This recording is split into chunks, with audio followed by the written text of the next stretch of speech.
Bupati Banyumas Ahmad Hussein meninjau pembangunan program bantuan sosial rehabilitasi rumah tidak layak huni di beberapa wilayah.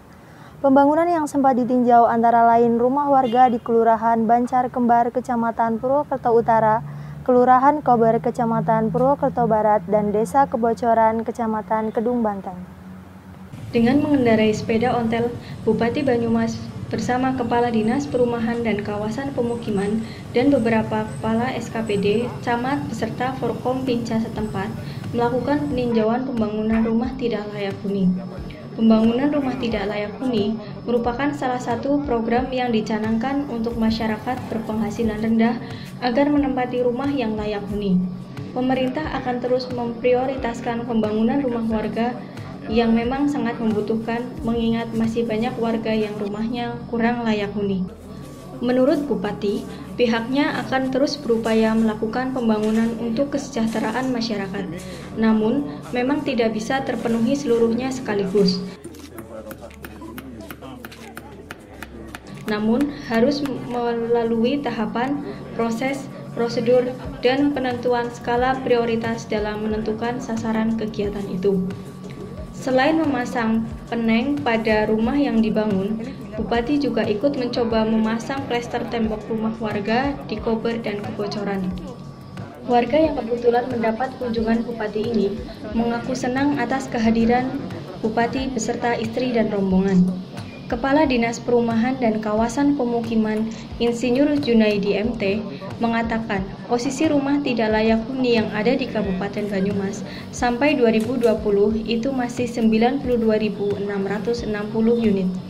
Pemerintah Kabupaten Banyumas masih punya PR dalam rangka untuk meningkatkan rumah layak huni bagi warga Banyumas. Upaya yang dilakukan sampai saat ini adalah dengan mengupayakan melalui program bantuan stimulan perumahan swadaya atau PSPS. Tahun ini kurang lebih ada sekitar 1.230-an, itu yang melalui PSP. Kemudian ada yang melalui DAK bidang perumahan. Tahun ini dapat alokasi 195 dan ada alokasi dari Bankeuprop itu sebanyak 156 desa. Masing-masing desa 3 unit, artinya 696 unit. Total pembangunan RTLH tahun 2020 sekitar 3.200. Selain dari dana pemerintah, pihaknya juga mengupayakan dana dari CSR, misalnya Basnas, Lazismu, REI, perbankan, dan lain sebagainya. Sehingga penanganan dari 2017 sampai 2020 ini yang sudah ditangani oleh Dinas Perumahan dan Kawasan Pemukiman sebanyak kurang lebih 24.000 unit. Jadi rumah tidak layak huni di Kabupaten Banyumas jumlahnya masih cukup banyak sampai hari ini. Kurang lebih ada 92.660 unit.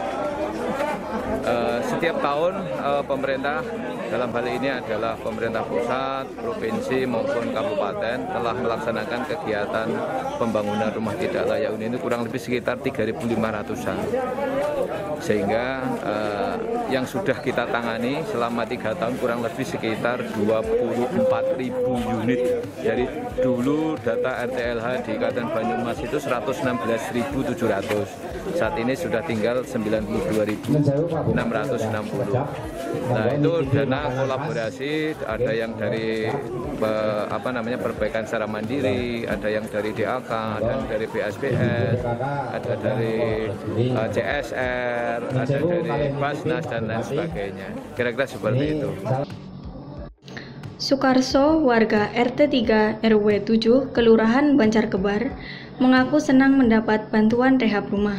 Menurutnya, rumahnya dulu sering bocor kalau turun hujan. Oh ya, saya bersyukur sekali nih. Maksudnya kalau yang dulu kan kalau hujan kena kehujanan. Sekarang alhamdulillah saya bisa yang